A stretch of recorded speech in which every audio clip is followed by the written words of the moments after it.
Story, গল্প আসলে কি?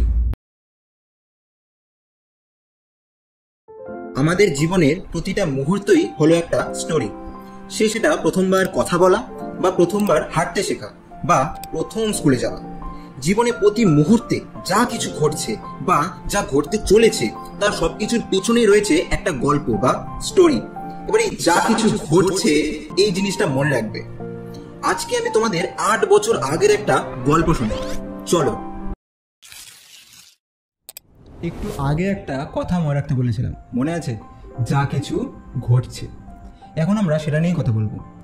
আজ থেকে প্রায় ৮ বছর আগের কথা, যখন ইউটিউবার বলে কিছু ছিল না, বাট ইউটিউব জিনিসটা ছিল।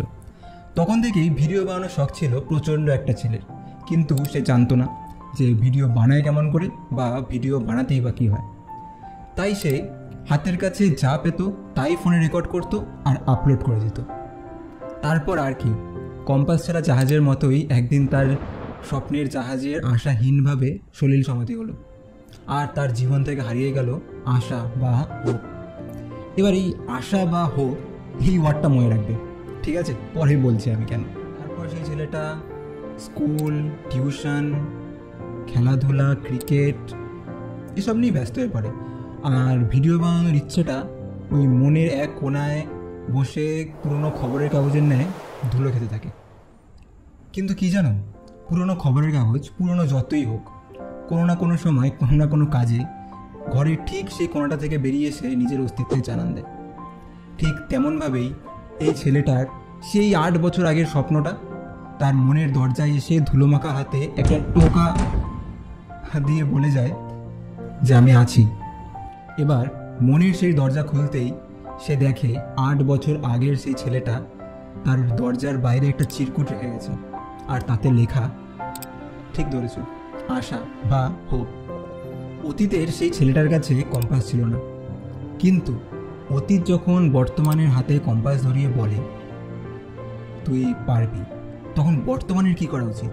পিছিয়ে আসা উচিত, নাকি অতীতের পিঠ চাপড়ে বলা উচিত চল আরেকবার করে দেখি? তাই আর কি, অতীতের সেই স্বপ্ন পূরণ করতে আর ভবিষ্যতের সামনে মাথা উঁচু করে দাঁড়ানোর লক্ষ্যেই এই দুঃসাহস। হ্যাঁ, দুঃসাহসের কথা মনে পড়ল, আমাদের ভারতীয় ইতিহাস এবং পুরাণ এই দুঃসাহসিকতারই কিন্তু সমার্থক শব্দ। আর সেই ছোটোবেলা থেকেই এই ভারতীয় ইতিহাস, পুরাণ এসব পড়তে এবং জানতে, সত্যি বলছি, ভীষণ ভালো লাগতো।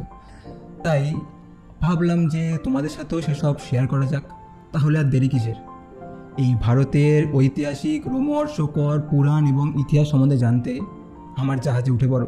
আর হ্যাঁ, এবার জাহাজ ডোবার আর কোনো ভয় নেই, কারণ এবার নাবিকের কাছে কম্পাসও আছে, আর সাথে আছে তোমাদের দেওয়া। বাট ওয়েট, জাহাজে উঠছো ঠিক আছে, কিন্তু টিকিটটা তো কাটতে হবে নাকি? তো চটপট সাবস্ক্রাইব করে টিকিটটা নিয়ে নাও নিজের। দেখা হচ্ছে তাহলে পরবর্তী কোনো ইন্টারেস্টিং ইন্ডিয়ান হিস্ট্রি আর পুরাণের ভিডিওতে। ততক্ষণের জন্য সবাই ভালো থাকো, টাটা।